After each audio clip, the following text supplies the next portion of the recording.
விலை, நிறைந்த தரம். தங்கள் தேவைகள் அனைத்தும் ஒரே இடத்தில். ஜெயச்சந்திரன். எத்தனையோ சாதனைகள் செய்த கட்சியை தொடர்ந்து திருமாவளவன் அவர்கள் இழிவுபடுத்திக் கொண்டிருக்கின்றார். அது தவிர்க்க வேண்டும். எங்களாலும் பேச முடியும், அவங்க கட்சியை பத்தி தரவுருவா எங்களாலும் பேச முடியும். இதோட நிறுத்திக்குங்க. நீங்க மாநாடு நடத்தினா நடத்திட்டு போங்க. ஆனாலும் இவங்க அந்த கட்சி, இவங்க இந்த கட்சி அப்படிலாம் பேசுறதுல அது நிறுத்திக்கணும். மது ஒழிப்புல நாங்க PhD படிச்சிருக்கிறோம். திருமாவளவன் அவர்கள் இப்பதான் LKG வந்திருக்கிறார். நீங்க மாநாடு நடத்திக்கங்க, நடத்தல அதை பத்தி எங்களுக்கு இல்ல, நடத்திட்டு போங்க. அதனால மத்த கட்சிகளை பத்தி, குறிப்பா எங்களை பத்தி நீங்க இழிவுபடுத்தாதீங்க. உண்மையிலே உங்களுக்கு மாநாடு வெற்றி பெறணும்னா நீங்க சகோதரி கனிமொழியை கூப்பிடுங்க. இன்னும் உண்மையிலே திருமாவளவன் அவர்களுக்கு மது ஒழிக்கணும்னு அக்கறை இருந்ததுன்னா முதல்ல நேரம் எங்க கிட்ட வந்திருக்கணும். அது என்னை பொறுத்த வரைக்கும் அது சரியான பதிவா தான் நான் பாக்குறேன். சரிதான், ஏன் ஆட்சி அதிகாரத்துல கேட்க கூடாது? அது என்ன தப்பு? அது ஏன் நீக்கணும்னு எனக்கு ஒண்ணும் புரியல. தமிழ்நாடு அரசு மதுவை விக்கல, மதுவை திணிக்கிறாங்க. விக்கிறது வேற, திணிக்கிறது வேற.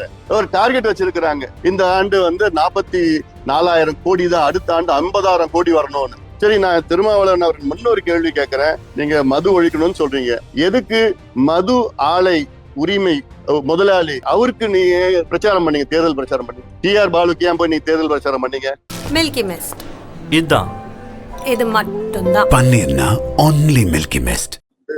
மதுவிலக்கு மாநாடு அப்படின்னு, ஆனா அது தொடர்ச்சியா பேசும்போது என்ன சொல்றாங்க, பாமக ஒரு ஜாதி கட்சி, அதனால நாங்க அவருக்கு அழைப்பு விடல, மற்ற கட்சிகளுக்கு எல்லாம் அழைப்பு விட்டுருக்காங்க, அழைப்பு விடல.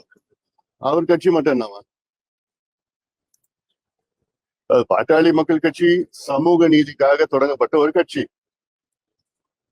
36 ஆண்டு காலமாக எங்களுடைய மருத்துவர் ஐயா அவர்கள் 6 இடஒதுக்கீடுகளை பெற்றுக் கொண்டிருக்கின்றார்கள்.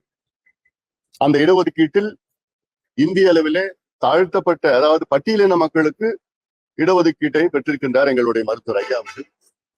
தமிழ்நாட்டில் அருந்ததியர் சமுதாயத்திற்கு உள்ஒதுக்கீடு பெற்று தந்திருக்கின்றார்.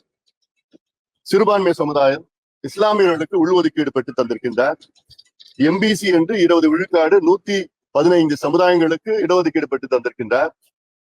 மத்தியிலே ஆட்சியில் இருக்கின்ற நேரத்திலே இதர பிற்படுத்தப்பட்ட மக்கள் OBC அவர்களுக்கு இந்திய அளவில 27 விழுக்காடு கல்வி நிலையங்களில் பெற்றுக் கொண்டிருக்கின்றார். இப்படி எங்கள் கட்சி சமூக நீதிக்காகவும், நீர் மேலாண்மைக்காகவும், வேளாண் வளர்ச்சிக்காகவும், இலவச தரமான கல்விக்காகவும், அனைவருக்கும் நல்ல தரமான மருத்துவத்திற்காகவும், நேர்மையான ஆட்சிக்காகவும், எல்லாவற்றுக்கும் மேல் மது ஒழிப்புக்காகவும், புகையிலை ஒழிப்புக்காகவும், கஞ்சா ஒழிப்புக்காகவும், குட்காவை நாங்கள் தடை செய்திருக்கின்றோம். இப்படி எல்லாம் எத்தனையோ சாதனைகள் செய்த கட்சியை தொடர்ந்து திருமாவளவன் அவர்கள் இழிவுபடுத்திக் கொண்டிருக்கின்றார். அது தவிர்க்க வேண்டும். எங்களாலும் பேச முடியும், அவங்க கட்சியை பத்தி தரவுருவா எங்களாலும் பேச முடியும். இதோட நிறுத்திக்குங்க. நீங்க மாநாடு நடத்தினா நடத்திட்டு போங்க. மது ஒழிக்கணும்னு எல்லாருடைய விருப்பம் தான்.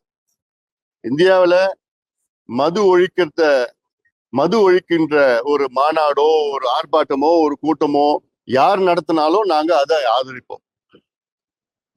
அந்த வகையிலே தான் திருமாவளவன் இது நடத்தினா நாங்க ஆதரிப்போம், அவ்வளவுதான். அதுல எங்களை அழைக்கிறாரு, கூப்பிட்டாரு, கூப்பிடல, அதெல்லாம் வேற விதம். நாங்க யார் நடத்தினாலும் நாங்க ஆதரிப்போம். ஏன்னா இது எங்களுடைய எங்க கட்சியினுடைய அடிமட்ட கொள்கை அது. ஆனாலும் இவங்க அந்த கட்சி, இவங்க இந்த கட்சி அப்படிலாம் பேசுறதுல அது நிறுத்திக்கணும். மது ஒழிப்புல நாங்க PhD படிச்சிருக்கிறோம். திருமாவளவன் அவர்கள் இப்பதான் LKG வந்திருக்கிறார். அவர் தான் இப்பதான் தொடங்கி இருக்கிறார். எங்க ஐயா கட்சி தொடங்குவதற்கு முன்பாகவே 1980 மது ஒழிப்பு கொள்கையை கடைபிடித்து வருகிறார்கள். எங்க ஐயாவால தான் இன்னைக்கு தமிழ்நாட்டுல அனைத்து கட்சி, திருமாவளவன் அவர்கள் கட்சியும் சேர்த்து, திமுக, அதிமுக அத்தனை கட்சிகளும் மதுவை பத்தி பேசாத கட்சிகள் இன்னைக்கு மது விலக்கு கொள்கையை நாங்கள் கொள்கை ரீதியில ஏற்றுக்கொண்டிருக்கின்றோம் என்று, அதற்கு ஒரே காரணம் எங்களுடைய மருத்துவர் ஐயா அவர்கள் தான். தொடர்ந்து அவருடைய போராட்டம், ஆர்ப்பாட்டம் தான். பாட்டாளி மக்கள் கட்சியில கிட்டத்தட்ட இன்னைக்கு 15,000 பெண்கள் மட்டும் சிறைக்கு போயிருக்கிறாங்க மது ஒழிப்பு போராட்டத்தினால. அதாவது 100 கிடையாது, ஆயிரக்கணக்கான போராட்டங்கள், ஆர்ப்பாட்டங்கள், மாநாடுகள், வழக்குகள், நீதிமன்றம், சட்டமன்றம் எத்தனையோ நாங்க நடத்திட்டு இருக்கிறோம். இன்னைக்கு பாட்டாளி மக்கள் கட்சியினால தமிழ்நாட்டில் 3,321 மதுக்கடைகளையும் இந்திய அளவிலே 90,000 மதுக்கடைகளையும் நாங்கள் மூடி இருக்கின்றோம். இதுதான் பெரிய சாதனை நாங்கள் செஞ்சிருக்கிறோம். தமிழ்நாட்டுல இந்த டாஸ்மாக் விற்பனை காலத்தை நாங்க குறைச்சிருக்கிறோம். எத்தனையோ சாராய கடையை நாங்க உடைச்சிருக்கிறோம். அதனால எங்க மீது வழக்குகள்லாம் இருக்கு. இன்னைக்கு யார வேணா கேளுங்க, தமிழ்நாட்டுல மது ஒழிப்பா, அது பாட்டாளி மக்கள் கட்சிப்பா. அந்த நேரத்துல நான் அமைச்சரா இருந்த நேரத்துல தேசிய மது கொள்கை அப்படின்னு நான் கொண்டு வந்தேன், நேஷனல் ஆல்கஹால் பாலிசி. நான் அமைச்சரா வந்ததுக்கு பிறகு அதை விட்டுட்டாங்க. அதுக்கப்புறம் ஐநா சபையில அக்டோபர் 2ஆம் நாள் மது இல்லா நாள் அப்படின்னு ஒரு தீர்மானத்தை நான் கொண்டு வந்தேன். அப்ப அமைச்சரா இருந்த நேரத்துல கொண்டு வந்தேன் நான். அது கிட்டத்தட்ட ஒரு 80 நாடுகள் அது ஆதரவு கொடுத்தாங்க. அதுல அதன் பிறகு அது விலக்கி வந்து அதை தொடர்ந்து ஃபாலோ பண்ணிட்டு இருக்கிறோம். இவ்வளோ நாங்கள் செஞ்சிட்டு இருக்கிறோம், இன்னும் செய்ய போறோம். எங்களோட நோக்கமே தமிழ்நாட்டுல ஒரு சொட்டு சாராயம் மது இல்லாத ஒரு தமிழகத்தை உருவாக்க வேண்டும். அதாவது நீங்க மாநாடு நடத்திங்க, நடத்தல, அதை பத்தி எங்களுக்கு இல்ல, நடத்திட்டு போங்க. அதனால மத்த கட்சிகளை பத்தி, குறிப்பா எங்களை பத்தி நீங்க இழிவுபடுத்தாதீங்க.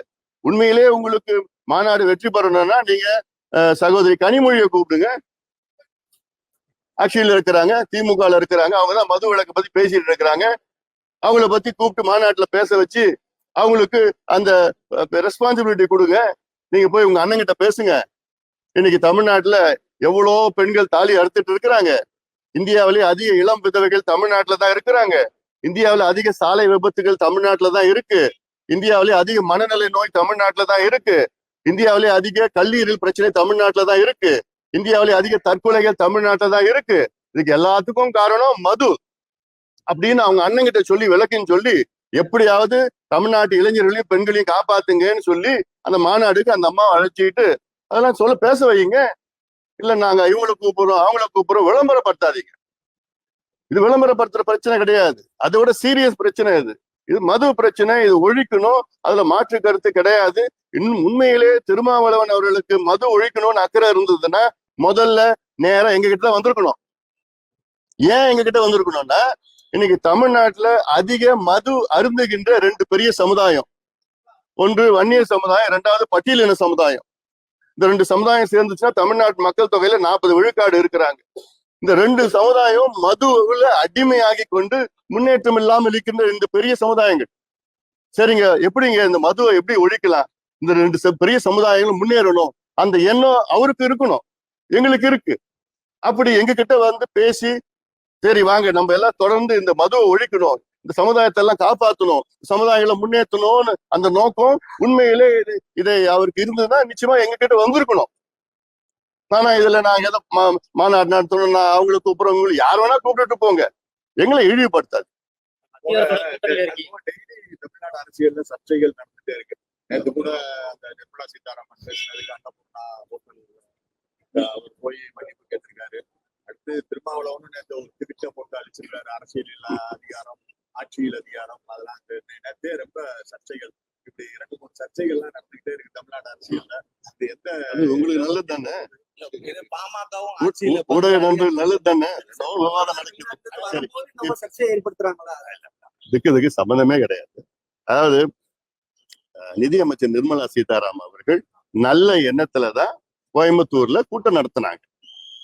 அவங்களுக்கு கூட்டம் நடத்தணும்னு அவசியமே கிடையாது. ஆனாலும் மக்களுடைய பிரச்சனைகள், தொழிலதிபர்களுடைய பிரச்சனைகள், தொழில் முனைவோர்களுடைய பிரச்சனை என்னன்னு கண்டறியதான் வந்தாங்க. அதுல ஏதோ கொஞ்சம் சர்ச்சையெல்லாம் வந்திருந்தது.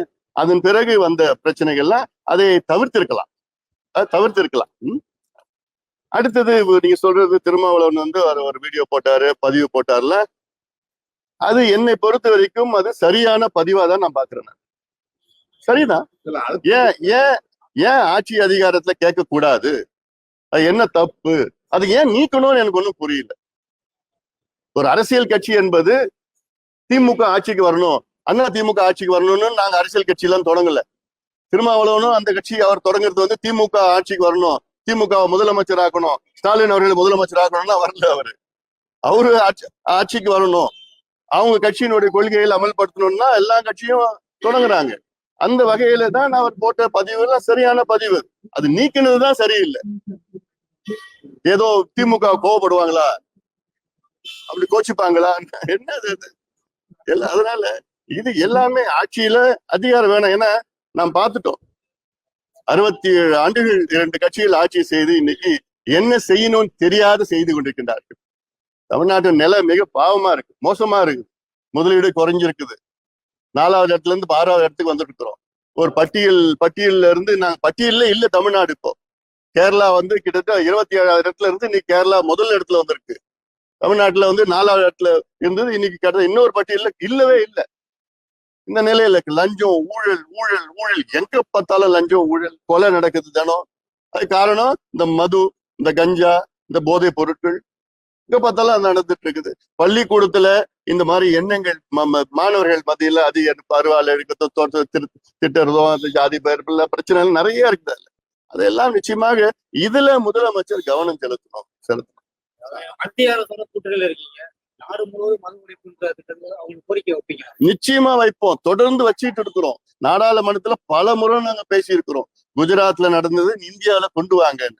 அதே நேரத்துல அரசியல் சாசனத்துல ஆர்டிகல் 47 ஆஃப் தி கான்ஸ்டிடியூஷன் என்ன சொல்லுதுன்னா, ஒவ்வொரு மாநிலமும் பூரண மது விலக்கை அமல்படுத்த வேண்டும். Every state should have total alcohol abolition alcohol பாலிசின்னு இருக்கு அதுல. ஆனாலும் அந்த மது என்பது மாநில பட்டியலில் இருக்கு. மாநில அரசு செய்யணும், மாநில பட்டியல் தான் இருக்கு, மாநில அரசு செய்யணும் அது. அதனால இதையெல்லாம் நிச்சயமாக எல்லா மாநிலங்கள்லயும் செய்யணும். அட்லீஸ்ட் கொஞ்சம் படிப்படியா கொண்டு வாங்க. இப்ப திடீர்னு ஒரே நாள்ல மூடுறதுக்கு வந்து பிராக்டிக்கலி யதார்த்தமா பிரச்சனைகள் இருக்கு. ஏன்னா இப்ப மது நோயாளிகள் இருக்கிறாங்க, தீவிர மது நோயாளிகள், அவங்க 10% இருக்கிறாங்க.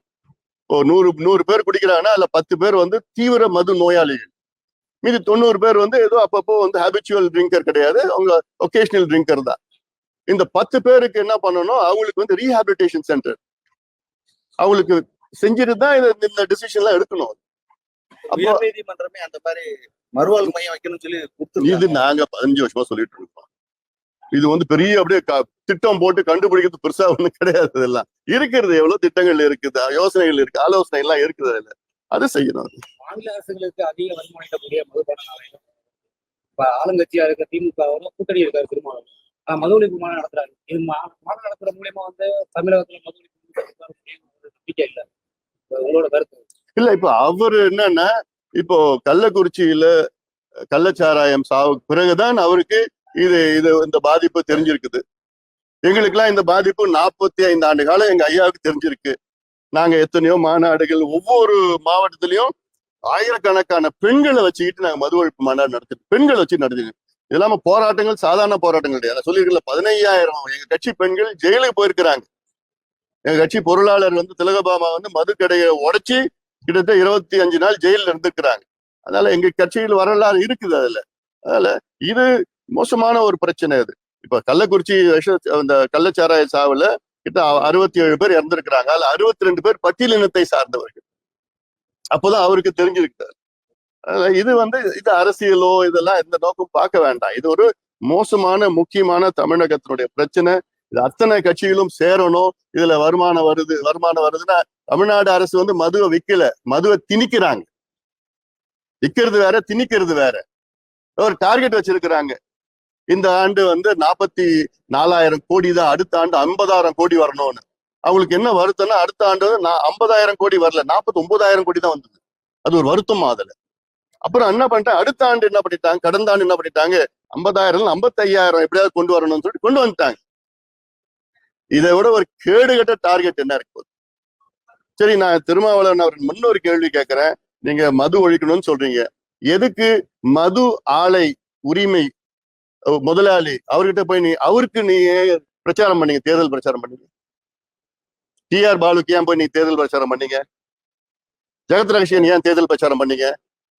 ஏன் அவங்களாம் மது ஆலை உரிமையாளர்கள் தானே, முதலாளிகள் தானே?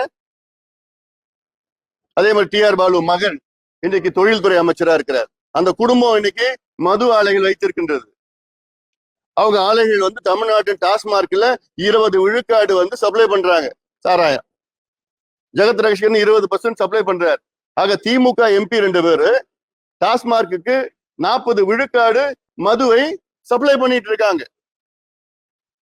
இது கான்ஃபிளிக்ட் ஆஃப் இன்ட்ரெஸ்ட் இல்லையா? அப்போ நன்றி. குறைந்த விலை நிறைந்த தரம் தங்கள் தேவைகள் அனைத்தும் ஒரே இடத்தில். ஜெயச்சந்திரன். Milky mist. இதான் இது மட்டும்தான். பன்னீர்னா only Milky Mist. மின்னம்பலம்.com தமிழின் முதல் மொபைல் பத்திரிகை.